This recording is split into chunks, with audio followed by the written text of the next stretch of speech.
News 18 digital ಕಂಟೆಂಟ್ಗೆ ಸ್ವಾಗತ. ನಾನು ಚಂದ್ರಕಾಂತ್ ಸುಗಂಧಿ. ಬೆಳಗಾವಿ ಜಿಲ್ಲೆಯ ಡಿಸಿಸಿ ಬ್ಯಾಂಕ್ ಪ್ರತಿಷ್ಠೆ ನಿನ್ನೆ ಮುಕ್ತಾಯಗೊಂಡಿರ್ತಕ್ಕಂಥದ್ದು. ಈ ಒಂದು 16 ನಿರ್ದೇಶಕ ಸ್ಥಾನಗಳ ಪೈಕಿ 12 ಫಲಿತಾಂಶ ಪ್ರಕಟವಾಗಿ ಈ ಪೈಕಿ 9 ಕ್ಷೇತ್ರಗಳಲ್ಲಿ ಜಾರಕಿಹೊಳಿ ಬಣ ಮೇಲುಗೈ ಸಾಧಿಸಿರ್ತಕ್ಕಂಥದ್ದು. ಒಟ್ಟಾರೆ ಈ ಒಂದು ಡಿಸಿಸಿ ಬ್ಯಾಂಕ್ ಚುನಾವಣೆಯಲ್ಲಿ 29 ವರ್ಷಗಳ ಬಳಿಕ ಜಾರಕಿಹೊಳಿ ಸಹೋದರರು ಮೇಲುಗೈಯನ್ನು ಸಾಧಿಸಿದ್ದಾರೆ. ಈ ಬಾರಿ ಸಂಪೂರ್ಣವಾಗಿ ಡಿಸಿಸಿ ಬ್ಯಾಂಕ್ ಜಾರಕಿಹೊಳಿ ಅವರ ಹಿಡಿತಕ್ಕೆ ಹೋಗಿರ್ತಕ್ಕಂಥದ್ದು. ಈಗ ಅಧ್ಯಕ್ಷ ಮತ್ತು ಉಪಾಧ್ಯಕ್ಷರನ್ನು ಯಾರನ್ನ ಆಯ್ಕೆ ಮಾಡ್ತಾರೆ ಅಂತಕ್ಕಂಥದ್ರ ಬಗ್ಗೆ ಸಾಕಷ್ಟು ಚರ್ಚೆ ನಡೀತಾ ಇದೆ. ನಿನ್ನೆ ನಡೆದಂತಹ 7 ಕ್ಷೇತ್ರಗಳ ಮತ ಎಣಿಕೆ ಸಂದರ್ಭದಲ್ಲಿ 4 ಕ್ಷೇತ್ರಗಳ ಫಲಿತಾಂಶ ಪ್ರಕಟವಾಗಿಲ್ಲ. ಕೋರ್ಟ್ನಲ್ಲಿ ವಿವಿಧ ಕೇಸ್ಗಳು ಬಾಕಿ ಹಿನ್ನೆಲೆಯಲ್ಲಿ 4 ಕ್ಷೇತ್ರಗಳಲ್ಲೂ ಫಲಿತಾಂಶ ಪ್ರಕಟವಾಗಿಲ್ಲ. ಈ ಪೈಕಿ 3 ಕ್ಷೇತ್ರಗಳು ಕೂಡ ಜಾರಕಿಹೊಳಿ ಸಹೋದರರು ಮುನ್ನಡೆಯನ್ನ ಸಾಧಿಸಿದ್ದಾರೆ ಅಂತಕ್ಕಂತಹ ಮಾಹಿತಿಗಳಿವೆ. ಪ್ರಮುಖವಾಗಿ ನಿನ್ನೆ 7 ಕ್ಷೇತ್ರಗಳು ಯಾವ ಚುನಾವಣೆ ನಡೀತು ಅಂತಂದ್ರೆ ಅಥಣಿ ಆಗಿರಬಹುದು, ನಿಪ್ಪಾಣಿ, ಹುಕ್ಕೇರಿ, ಬೈಲಹೊಂಗಲ, ಹಾಗೇನೆ ಕಿತ್ತೂರು ಮತ್ತು ರಾಯಬಾಗ ಈ ಕ್ಷೇತ್ರಗಳ ಮತದಾನ ಮತ್ತು ಮತ ಎಣಿಕೆ ನಡೆದಿರತಕ್ಕಂಥದ್ದು. ಆದರೆ 3 ಕ್ಷೇತ್ರಗಳ ಫಲಿತಾಂಶ ಮಾತ್ರ ಅಧಿಕೃತವಾಗಿ ಪ್ರಕಟವಾಗಿವೆ. ಅದರಲ್ಲಿ ರಾಮದುರ್ಗ, ಹಾಗೇನೆ ರಾಯಬಾಗ, ಹಾಗೆ ಅಥಣಿ ಕ್ಷೇತ್ರಗಳ ಫಲಿತಾಂಶ ಹೊರಬಿದ್ದಿರತಕ್ಕಂಥದ್ದು. ಈ 3 ಕ್ಷೇತ್ರಗಳ ಪೈಕಿ ರಾಯಭಾಗದಲ್ಲಿ ಮಾಜಿ ಅಧ್ಯಕ್ಷ ಅಪ್ಪಸಾಬ್ ಕುಲ್ಗುಡೆ ಆಯ್ಕೆಯಾಗಿದ್ದಾರೆ. ಇವರು ಜಾರಕಿಹೊಳಿ ಗುಂಪಿನಿಂದ ಗುರುತಿಸಿಕೊಂಡಿರತಕ್ಕಂಥದ್ದು. ಮತ್ತೊಂದು ಕಡೆ ಮಾಜಿ ಡಿಸಿಎಂ ಲಕ್ಷ್ಮಣ್ ಸವದಿ ಅಥಣಿಯಿಂದ ಅತಿ ಹೆಚ್ಚು ಮತಗಳ ಅಂತರದಿಂದ ಗೆದ್ದು ಬೀಗಿದ್ದಾರೆ. ಅವರು ಕಳೆದ 30 ವರ್ಷಗಳಿಂದಲೂ ಕೂಡ ಈ ಒಂದು ಡಿಸಿಸಿ ಬ್ಯಾಂಕ್ ನಿರ್ದೇಶಕರಾಗಿ ಕೆಲಸವನ್ನ ಮಾಡಿದ್ದು. 2.5 ವರ್ಷ ಅವಧಿಗೆ ಅವರು ಅಧ್ಯಕ್ಷರಾಗಿಯೂ ಕೂಡ ಹಿಂದೆ ಕೆಲಸ ಮಾಡಿರ್ತಕ್ಕಂಥದ್ದು. ಮತ್ತೊಂದು ಕಡೆ ಟ್ರಯಾಂಗಲ್ ಫ್ರೈಟ್ ಇದ್ದಂತಹ ರಾಮದುರ್ಗದಲ್ಲಿ ನಿನ್ನೆ ಅಚ್ಚರಿಯ ಬೆಳವಣಿಗೆ ನಡೆದಿರತಕ್ಕಂಥದ್ದು. ರಾಮದುರ್ಗದಲ್ಲಿ ಮಹಾದೇವಪ್ಪ ಯಾದವಾಡ್ ಸಹೋದರ ಮಲ್ಲಣ್ಣ ಯಾದವಾಡ್ ಅಭ್ಯರ್ಥಿಯಾಗಿ ಆಗಿದ್ರು. ಆದರೆ ಮತ್ತೊಂದು ಕಡೆ ಜಾರಕಿಹೊಳಿ ಬ್ರದರ್ಸ್ ಶ್ರೀಕಾಂತ್ ಡವಣ್ ಅಂತಕ್ಕಂಥ ಈ ಹಿಂದಿನ ನಿರ್ದೇಶಕರನ್ನೇ ಮತ್ತೆ ಅಭ್ಯರ್ಥಿಯನ್ನಾಗಿ ಆಯ್ಕೆಯನ್ನ ಮಾಡಿದ್ರು. ಆದರೆ ಅಲ್ಲಿ ಅಶೋಕ್ ಪಟ್ಟಣ್ ಕೂಡ ಈ ಒಂದು ಚುನಾವಣೆಗೆ ಸ್ಪರ್ಧೆ ಮಾಡಿದ್ರು. ಆದರೆ ಚುನಾವಣೆಯಲ್ಲಿ ಹೆಚ್ಚು ಕಡಿಮೆ ಆದರೆ ಮಂತ್ರಿ ಸ್ಥಾನ ಸಂದರ್ಭದಲ್ಲಿ ನನಗೆ ಏನಾದರೂ ಹಿನ್ನಡೆ ಆಗಬಹುದು ಅಂತಕ್ಕಂಥ ಆತಂಕದಲ್ಲಿ ಅವರು ತಮ್ಮ ನಾಮಪತ್ರವನ್ನ ವಾಪಸ್ ಪಡೆದಿದ್ರು. ಆದರೆ ಅವರು ನಾಮಪತ್ರ ವಾಪಸ್ ಪಡೆದು ಚುನಾವಣೆಯಲ್ಲಿ ತಟಸ್ಥವಾಗಿ ಉಳಿಲ್ಲ. ಬದಲಾಗಿ ಅವರು ಮಹಾದೇವಪ್ಪ ಯಾದವಾಡ್ ಸಹೋದರ ಮಲ್ಲಣ್ಣ ಯಾದವಾಡ್ಗೆ ಬೆಂಬಲವನ್ನು ಕೊಟ್ಟರು. ಹೀಗಾಗಿ ಅಲ್ಲಿ ಮಲ್ಲಣ್ಣ ಯಾದವಾಡ್ 3 ಮತಗಳ ಅಂತರದಿಂದ ಭರ್ಜರಿಯಾಗಿ ಗೆದ್ದಿದ್ದಾರೆ. ಇದು ರಾಮದುರ್ಗದಲ್ಲಿ ಹೊಸ ರಾಜಕೀಯ ಲೆಕ್ಕಾಚಾರ ಆಗಿರ್ತಕ್ಕಂಥದ್ದು. ರಾಮದುರ್ಗದಲ್ಲಿ ಇಷ್ಟು ದಿನಗಳ ಕಾಲ ಯಾದವಾಡ್ ಕುಟುಂಬ ಮತ್ತು ಪಟ್ಟಣ್ ಕುಟುಂಬ ಅನೇಕ ಬಾರಿ ಚುನಾವಣೆಯಲ್ಲಿ ಎದುರು ಬದಲಾಗಿವೆ, ಈ ಚುನಾವಣೆಯನ್ನ ಪರಸ್ಪರ ಎದುರಿಸಿವೆ. ಆದರೆ ಈ 2 ಬಣಗಳು ಸದ್ಯ ಒಂದಾಗಿದ್ದು ಅಲ್ಲಿ ಸಾಮಾನ್ಯ ಕಾರ್ಯಕರ್ತರು ಮತ್ತು ಬಿಜೆಪಿ ಕಾರ್ಯಕರ್ತರು ಈಗ ಯಾವತ್ತ ಮುಖ ಮಾಡಬೇಕು ಅಂತಕ್ಕಂದ್ರ ಬಗ್ಗೆಯೂ ಕೂಡ ಸಾಕಷ್ಟು ಗೊಂದಲದಲ್ಲಿದ್ದಾರೆ. ಯಾಕಂದ್ರೆ ಕಾಂಗ್ರೆಸ್ ಬಿಜೆಪಿ ಕೈ ಜೋಡಿಸಿದ ಸಂದರ್ಭದಲ್ಲಿ ಅಲ್ಲಿನ ಜನರ ಆಯ್ಕೆ ಏನು ಅಂತಕ್ಕಂಥದ್ದು ಈಗ ಸದ್ಯ ಕುತೂಹಲ ಕಾರಣವಾಗಿದೆ. ಇದು ಕೇವಲ ಡಿಸಿಸಿ ಬ್ಯಾಂಕ್ ಚುನಾವಣೆಗೆ ಇರುತ್ತಾ ಅಥವಾ ಮುಂದಿನ ವಿಧಾನಸಭಾ ಚುನಾವಣೆಗೂ ಕೂಡ ಇದು ಮುಂದುವರಿಯುತ್ತಾ ಅನ್ನೋದ್ರ ಬಗ್ಗೆಯೂ ಕೂಡ ಕುತೂಹಲ ಮೂಡಿವೆ. ಒಟ್ಟಾರೆ ನಿನ್ನೆ ನಡೆದಂತಹ ಸಾಕಷ್ಟು ಬೆಳವಣಿಗೆಗಳಲ್ಲಿ ಜಾರಕಿಹೊಳಿ ಗುಂಪು ಈಗ ಮೇಲ್ಗೆಯನ್ನು ಸಾಧಿಸಿದೆ. ಈಗ ಫಲಿತಾಂಶ ಪ್ರಕಟವಾದ 12 ಕ್ಷೇತ್ರಗಳ ಪೈಕಿ 9 ಗೆದ್ದಿರತಕ್ಕಂಥದ್ದು. ಇನ್ನೂ 3 ಕ್ಷೇತ್ರಗಳು ಆ ಗುಂಪಿಗೆ ಬರುವಂತಹ ನಿರೀಕ್ಷೆಗಳಿವೆ. ಹೀಗಾಗಿ ಜಾರಕಿಹೊಳಿ ಟೀಮ್ 13 ಜನರದ್ದು ಒಂದು ಪ್ಯಾನಲ್ ಅನ್ನ ಮಾಡಿತ್ತು. ಆ ಪ್ಯಾನಲ್ ಕಂಪ್ಲೀಟ್ ಆಗಿ ಕ್ಲೀನ್ ಸ್ವೀಪ್ ಆಗಿ ಗೆದ್ದಂತಾಗಿದೆ. ಈ ಮೂಲಕ ಡಿಸಿಸಿ ಬ್ಯಾಂಕ್ ಅಧಿಕಾರ ಈ ಬಾರಿ ಜಾರಕಿಹೊಳಿ ಹೇಳಿದವರೇ ಹಿಡಿಲಿದ್ದಾರೆ. ಮತ್ತು ಈಗ ಬಾಲಚಂದ್ರ ಜಾರಕಿಹೊಳಿ ಅನೇಕ ಹೇಳಿಕೆಯನ್ನು ಕೊಟ್ಟಿರ್ತಕ್ಕಂಥದ್ದು. ಚುನಾವಣೆ ಸಂದರ್ಭದಲ್ಲಿ ನಮ್ಮ ವಿರುದ್ಧ ಅನೇಕ ಆರೋಪಗಳನ್ನು ಮಾಡಿದ್ರು. ಆದ್ರೆ ನಾವು ಅದನ್ನೆಲ್ಲವನ್ನು ಸಹಿಸಿಕೊಂಡು ಸುಮ್ಮನಿದ್ದೀವಿ. ಸಹಿಸ್ತೀವಿ ಅಂದ್ರೆ ಅದು ನಮ್ಮ ವೀಕ್ನೆಸ್ ಅಲ್ಲ ಅಂತ ಹೇಳಿ ನಿನ್ನೆ ವಿರೋಧಿಗಳಿಗೆ ಖಡಕ್ ಎಚ್ಚರಿಕೆಯನ್ನು ಕೊಟ್ಟಿರ್ತಕ್ಕಂಥ ನಮ್ಮಲ್ಲಿ ವ್ಯತ್ಯಾಸ ಭಿನ್ನಾಭಿಪ್ರಾಯ ನಮ್ಮಲ್ಲಿ ಸ್ವಲ್ಪ ಅಸಮಾಧಾನ ಎಲ್ಲ ಇದ್ದು ಸೊ ಮುಂದಿನ ದಿನಮಾನದಾಗ ಅವನ್ನೆಲ್ಲ ನಾವು ಸರಿ ಮಾಡ್ಕೊಂಡು ಹೋಗೋ ಕೆಲಸ ನಾವು ಮಾಡ್ತೀವಿ. ಅದಕ್ಕೆ ತಮಗೆ ಹೇಳಿದಂಗ ನಾವೆಲ್ಲರೂ ಯಾಕಂದ್ರೆ ಎಲ್ಲ ಜಿಲ್ಲೆಯಲ್ಲಿ ಜನ ಏನ್ ಮಾತಾಡ್ತಿರಂದ್ರೆ ನಾವಿದ್ರ ಬ್ಯಾಂಕ ನಾವಿಲ್ಲೊಂದು ಬ್ಯಾಂಕ್ ಇಲ್ಲ ಅಂತಿದ್ರು, ನಾವಿದ್ರನ ಬ್ಯಾಂಕ್ ನಡೀತಿದ್ದಿಲ್ಲ ಬ್ಯಾಂಕ್ ಒಳಗೆ ಹೋಗ್ತಿದ್ರು. ಅಂಥವ್ರಿಗೆ ನಾವು 5 ವರ್ಷ ಪ್ರಾಮಾಣಿಕವಾಗಿ ಬ್ಯಾಂಕಿನ ಚಲೋ ನಡೆಸಿ ಇನ್ನೂ ಹೆಚ್ಚಿಗೆ ಡಿಪಾಸಿಟ್ ಮಾಡಿ ಹೆಚ್ಚಿಗೆ ಲಾಭ ಮಾಡಿ ಜಿಲ್ಲೆ ಜನತೆಗೆ ತೋರಿಸಿ ಇತ್ತೀಚೆಗೆ 4-4 ದಿನದಲ್ಲಿ ಸಿಕ್ಕಾಪಟ್ಟೆ ಅಪವಾದ ಮಾಡಿದವರಂತ ಸುಳ್ಳು ಅಪಪ್ರಚಾರ ಮತದಾರ ಮೇಲೆ ಪ್ರಭಾವ ಬೀರ್ಬೇಕಂತೇಳಿ ಎಲ್ಲ ಸುಳ್ಳು ಅಪವಾದ ಮಾಡಿದಾರೆ. ಅದಕ್ಕೆ ಏನು ಡಾಕ್ಯುಮೆಂಟ್ ಇಲ್ಲ ಅನ್ನುವಂಥ ಹಾರ್ಕಿ ಮ್ಯಾಕ್ ಅಂದ್ರೆ ಅಪವಾದ ಮಾಡಿದ್ದಾರೆ. ಅದಕ್ಕೆ ನಾವೆಲ್ಲ ಮುಂದಿನ ದಿನಮಾನದಲ್ಲಿ ಅಷ್ಟೊಂದು ಡಿಟೇಲ್ ಆದಂಥ ಉತ್ತರ ಕೊಡ್ತೀವಿ. ಅಂದ್ರೆ ಡಿಟೇಲ್ ಇವತ್ತು ನಾವು ಅದು ಕೊಡಕ್ಕೆ ಹೋಗೋದಿಲ್ಲ ರೀ, ಡಿಟೇಲ್ ಅವ್ರು ಕೊಟ್ಟದ್ದು.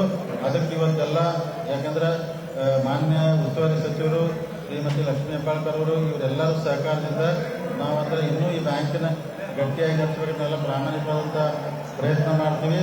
ಮತ್ತು ವಿಶೇಷವಾಗಿ ಯಾಕಂದ್ರೆ ರಾಜಕೀಯವಾಗಿ ಅವರು ಆಯ್ಕೆ ಮಾಡಿದಕ್ಕೆ ಅವರು ನಮ್ಮ ಗುಂಪಿಗೆ ಬೆಂಬಲ ಕೊಡ್ತಾರೆ.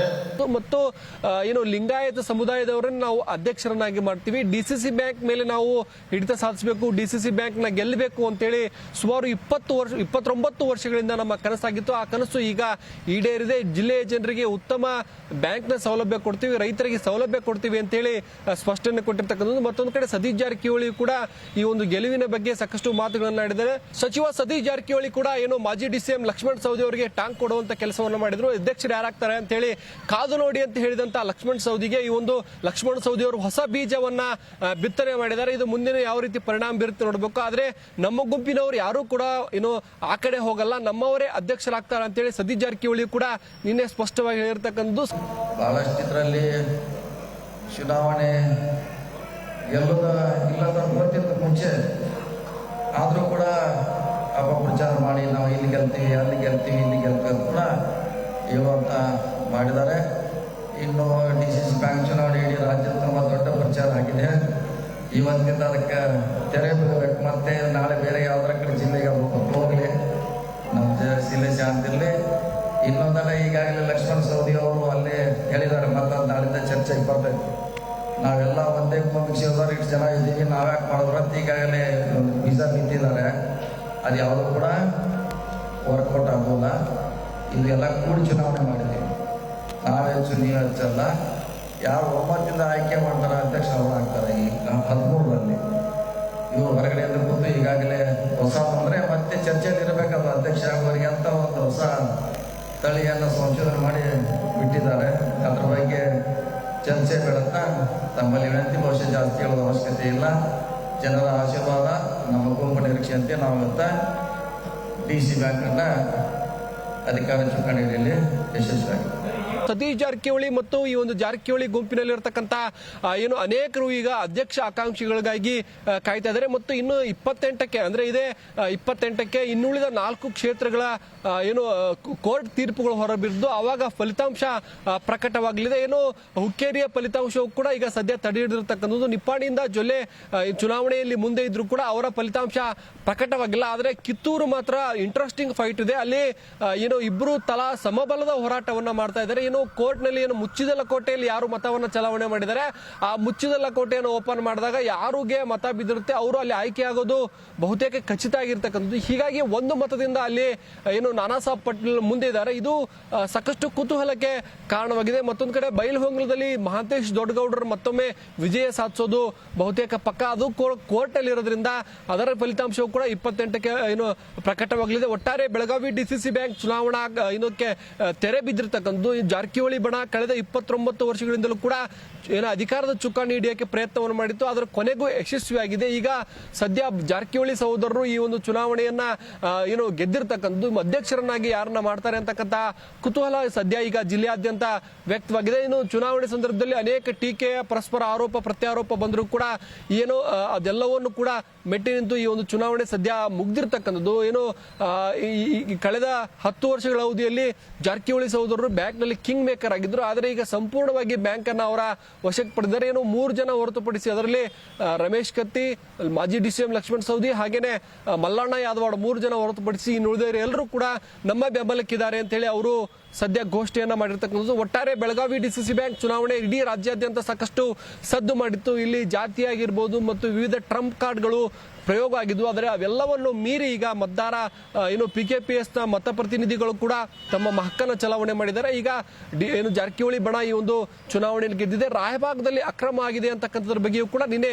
ಕ್ಯಾಂಪ್ ಪೊಲೀಸ್ ಠಾಣೆಯಲ್ಲಿ ಒಂದು ದೂರು ಆಗಿದೆ. ಕ್ಯಾಂಪ್ ಮತದಾರರ ಹಕ್ಕುಗಳನ್ನ ಏನು ಅಲ್ಲಿನ ಅಭ್ಯರ್ಥಿ ಅಪ್ಪಸಾಬ್ ಕುಲ್ಗುಡಿ ಅವರಿಗೆ ಕೊಡ್ಲಿಲ್ಲ ಅಂತಕ್ಕಂಥ ಮತಪತ್ರವನ್ನ ಕೊಡ್ಲಿಲ್ಲ ಅಂತಕ್ಕಂಥ ಆರೋಪ ಇದೆ. ಆದ್ರೆ ಮತಪತ್ರವನ್ನ ಅಪ್ಪಸಾಬ್ ಕುಲ್ಗುಡಿ ಬಳಿ ಯಾಕೆ ಮತದಾರರು ಕೊಟ್ಟರು, ಅವರು ತಮ್ಮ ಹಕ್ಕನ್ನ ಅವರಿಗೆ ಮಾರಿಕೊಂಡ್ರ ಅನ್ನೋ ಬಗ್ಗೆಯೂ ಕೂಡ ಸಾಕಷ್ಟು ಚರ್ಚೆಗಳು ನಡೆದಿವೆ. ಈ ಬಗ್ಗೆ ಏನು ಈಗ ಕೇಸ್ ಕೂಡ ದಾಖಲಾಗಿದ್ದು ಪೊಲೀಸರು ಯಾವ ರೀತಿ ತನಿಖೆ ಮಾಡ್ತಾರೆ ಅಂತಕ್ಕಂಥದ್ದು ಸಾಕಷ್ಟು ಕುತೂಹಲಕ್ಕೆ ಕಾರಣವಾಗಿದೆ.